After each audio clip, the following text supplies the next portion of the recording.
Atul station પાસે હાથ પગ બાંધેલી મહિલા સાથે શું બન્યું કે પોલીસ દોડી આવી।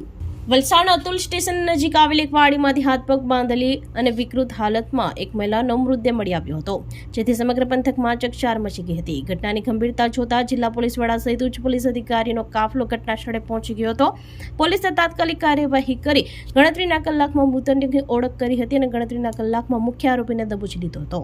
મૃતકની ઓળખ માયાદેવી રાવત તરીકે થઈ છે, જે કંપનીમાં મજૂરી કરતા હતા। અતુલ સ્ટેશન નજીક વાડીમાં મહિલાનો મૃતદેહ હોવાની માહિતી મળતા જ સ્થાનિક લોકો એકઠા થઈ ગયા હતા। મૃતદેહ સડી ગયેલી હાલતમાં હતો અને તેના હાથ પગ દોરડાથી ક્રૂરતાપૂર્વક બાંધેલા હતા। પ્રથમ દ્રષ્ટિએ જ આ હત્યાનો મામલો જણાતા વલસાડ પોલીસે ગુનો નોંધી તપાસ શરૂ કરી હતી। જિલ્લા પોલીસ વડા યુવરાજસિંહ જાડેજાએ તાત્કાલિક અલગ અલગ ટીમો બનાવીને તપાસના આદેશ આપ્યા હતા। વલસાડ રૂરલ પીઆઈ SN ગળુ દ્વારા અતુલ અને આસપાસના ગામના સ્થાનિક અગ્રણીઓને મૃતદેહના ફોટા મોકલવામાં આવ્યા હતા, જેના આધારે મૃતકની ઓળખ થઈ શકી હતી।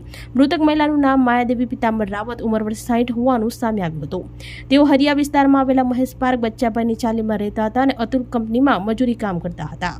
રવિવારે વલસાડ સિવિલ હોસ્પિટલ ખાતે મૃતદેહનું પેનલ PM કરાવીને આગળની કાર્યવાહી હાથ ધરવામાં આવી હતી। પોલીસે હ્યુમન ઇન્ટેલિજન્સ, CCTV ફૂટેજ અને ટેકનિકલ એનાલિસિસ દ્વારા તપાસના ચક્રો ગતિમાન કર્યા હતા। વલસાડ પોલીસે પ્રસંગની કામગીરી કરી મૃતદેહ મળ્યાના ગણતરીના કલાકમાં જ હત્યારાની અટકાયત કરી પ્રાથમિક પૂછપરછ શરૂ કરી છે।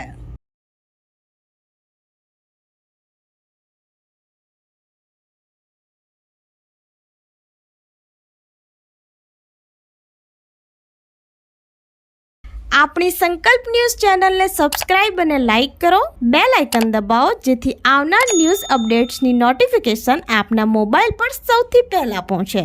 Like, subscribe and share the video.